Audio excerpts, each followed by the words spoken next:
Shalom, paz seja convosco, que a boa mão do Senhor esteja estendida sobre a sua vida nesse dia. Queridos, quero compartilhar com vocês uma palavra no livro de 2 Crônicas, capítulo 32. Vai falar a respeito de uma guerra. E vai também nos contar que havia um rei, o seu nome é Ezequias. E olha que interessante, a palavra de Deus diz que antes dele e nem depois dele houve alguém que confiasse tanto no Senhor como o rei Ezequias. Ezequias, ele é alguém que ele confia tanto no Senhor, mas tanto no Senhor, que isso é louvável diante dos olhos do Senhor. É tão louvável aos olhos do Senhor a confiança que ele tinha em Deus, que Deus vai fazer obras grandes na vida dele. Vai chegar aos ouvidos do rei Ezequias que o rei Senaqueribe vai levantar, vai sitiar Jerusalém, vai sitiar Judá. Ninguém entra e ninguém sai. Quando isso chegou aos ouvidos do rei Ezequias, ele tomou uma atitude. A primeira atitude que o rei Ezequias teve foi fechar as águas, para que o inimigo não tivesse água. E águas, querido, é vida. A primeira coisa que ele encerrou foi as águas. Logo em seguida, ele toma outras atitudes. Ele vai fechar as brechas, ele vai consertar tudo que está errado e vai fortificar a cidade. Atitude louvável, porque tudo aquilo que ele podia fazer com a força do seu próprio braço, ele fez. Tem coisas que é para Deus fazer e tem coisas que Deus deixou para mim e para você fazer. E esse era o caso ali do rei Ezequias.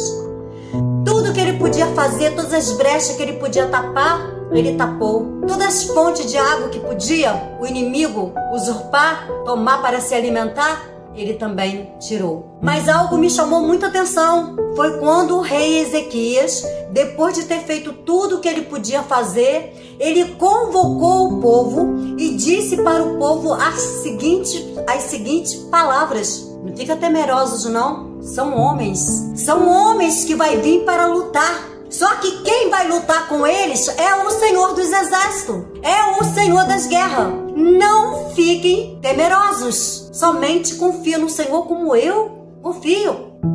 Essas palavras chegou aos ouvidos do rei Senaqueribe. Ele ficou furioso, mandou um recado: olha, vocês não dêem ouvido a Ezequias não, porque nunca ninguém venceu os reis da Síria. Ninguém. E não vai ser o Deus de vocês, os deuses de vocês, que vai me vencer não. Eu vou sitiar a cidade e vocês vão morrer de fome. Queridos, além dele se levantar contra o rei, contra Judá, contra o povo, ele também estava se levantando contra Deus. E quem lutou contra Deus e perseverou? A palavra de Deus diz que o rei Senaqueribe, ele vai se levantar e ele vai dizer que ninguém pode livrar, nem Deus poderia livrá-los da mão dele. E vai enviar uma carta para o rei Ezequias. O rei Ezequias, ao receber aquela carta de afronta a Deus, está escrito, queridos, que eles foram para o muro e lá eles começaram a falar. E sabe o que eles diziam? O Deus de vocês é como um Deus qualquer, feito por mão de homens. O Deus de Israel não foi feito pela mão de ninguém, não. O Deus de Israel é o Deus Todo-Poderoso, é o Criador, é o Elohim, é o El Shaddai. É Ele, o Senhor dos Exércitos, o Senhor das guerras, o que vence batalha. E ninguém que se coloca diante dele ou afronta ele vai ficar de pé. Quando o rei Ezequias recebeu essa carta, e já havia dado aquela palavra de conforto, de consolo para o povo, mas Senaqueribe chegou, sitiou, e o rei Ezequias ele ficou enfurecido, porque o problema agora não era só com ele, o problema agora não era só com o povo. Ele se levantou, ele estava falando mal de Deus, do Deus de Ezequias, a qual está escrito que antes dele nunca houve, antes e nem depois dele, alguém que confiasse tanto em Deus como o rei Ezequias. Ele ficou indignado, pegou a carta, podia rasgar, podia escrever outra carta, podia confrontar ao rei Senaqueribe, podia, e estava com tudo pronto. Seus exércitos já estavam formados, a cidade já havia sido fortificada, as águas não seriam liberadas, era só partir para a guerra. Mas a confiança do rei Ezequias nunca teve nele. A confiança do rei Ezequias, querido, está em orar, está em buscar, está em continuar confiando no Senhor. Penso eu que ele disse, fiz tudo que eu podia fazer, eu já fiz, o meu braço já agiu, a minha boca já incentivou ao povo confiar em Deus e entender que eles não vão lutar com homens, eles são só homens. Ao nosso lado está o Senhor da guerra, o Senhor das guerras. Ao nosso lado está o Todo-Poderoso. Mas agora escrever uma carta afrontando o Deus de Israel? Isso não. O rei Ezequias vai orar, o rei Ezequias vai buscar.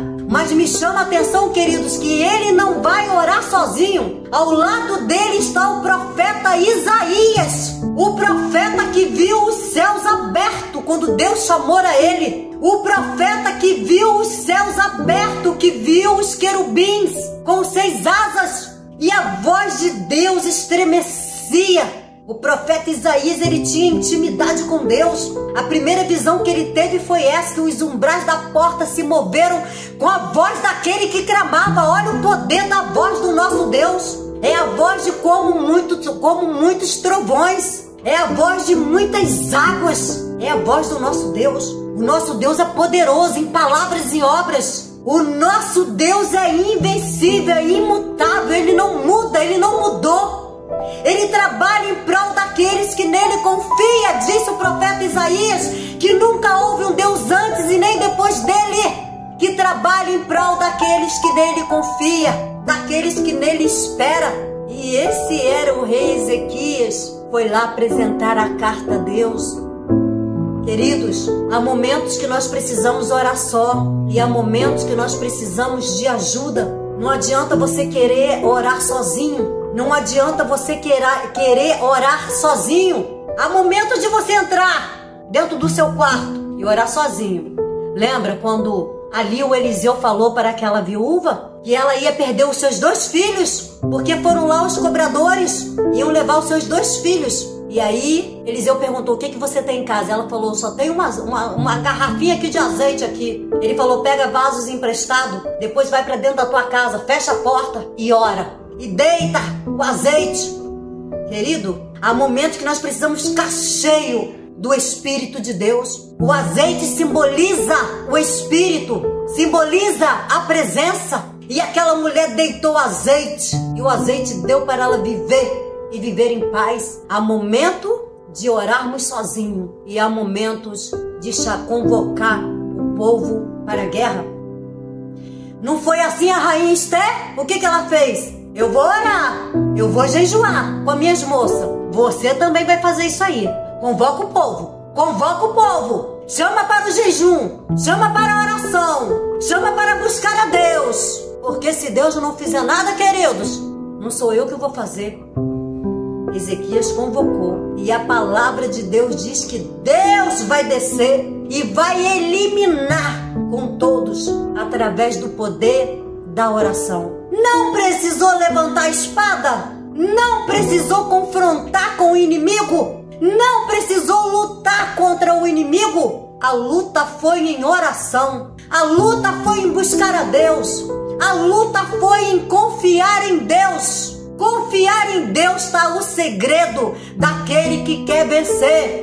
Os que confiam no Senhor são como o monte de Sião, que não se abalam, mas permanece para sempre.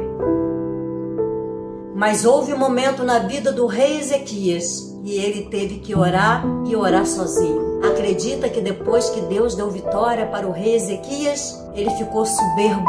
Ele esqueceu que Deus havia lutado a favor dele e tinha concedido a vitória para ele. Ele esqueceu, confiou tanto, mas nesse momento deixou, coisa do homem. Uma coisa nós precisamos entender, nós somos ser humano, nós falhamos, nós erramos, mas o nosso Deus não falha, não erra. E a palavra de Deus diz que aquela soberba entrou no coração do rei Ezequias. Foi quando ele pecou contra o Senhor. Alguém que havia derrubado todos os altares, alguém que havia colocado toda a sua confiança em Deus, de repente confiou na força do seu próprio braço. E aí veio uma enfermidade terrível sobre ele. E a enfermidade era para a morte. Chegou o profeta Isaías diante dele e disse: coloca a tua casa em ordem, dentro de 3 dias morrerás. E agora, o que ele ia fazer? Reconheceu a sua soberba, reconheceu quem era Deus e quem era o pó, quem é a cinza. Ele reconheceu os seus pecados e voltou-se para o Senhor.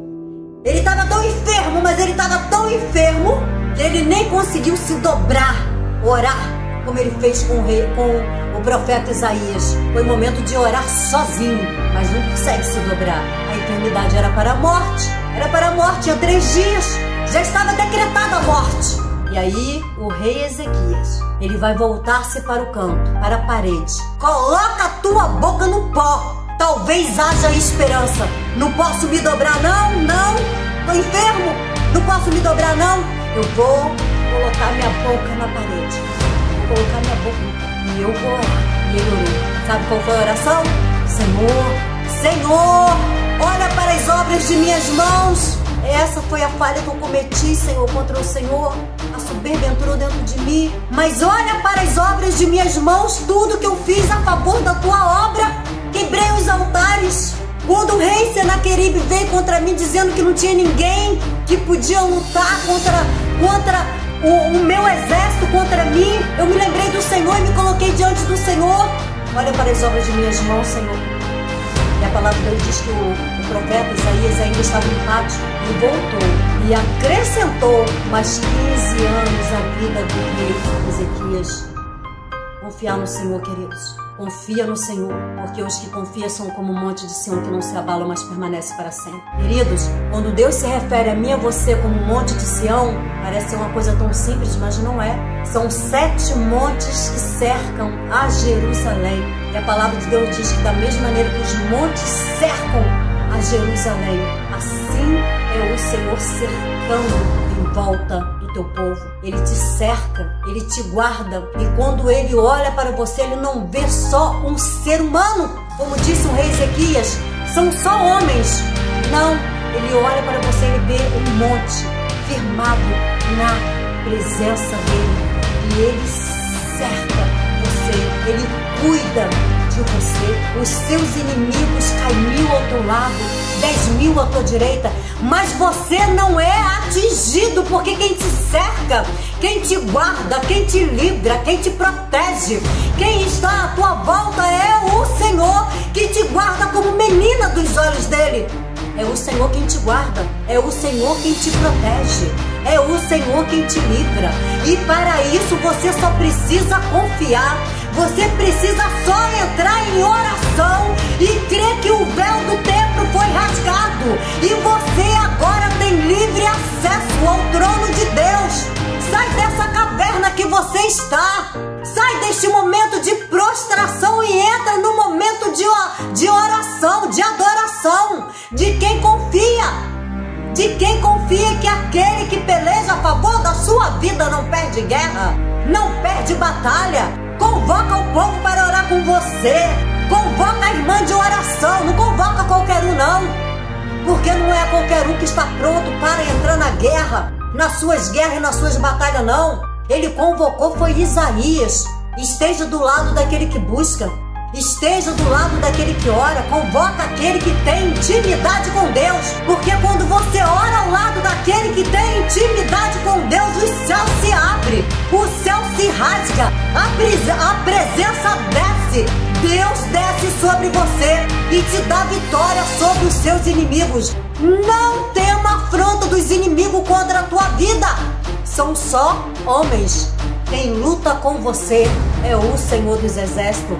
Deus abençoe assim, rica e poderosamente a tua vida. Não importa se você vai orar com um homem ou se você vai ter que colocar a sua boca no pó e reconhecer que Deus é Deus e que não há outro Deus além do Deus de Israel, que guerreia suas guerras e te dá vitória em nome de Jesus.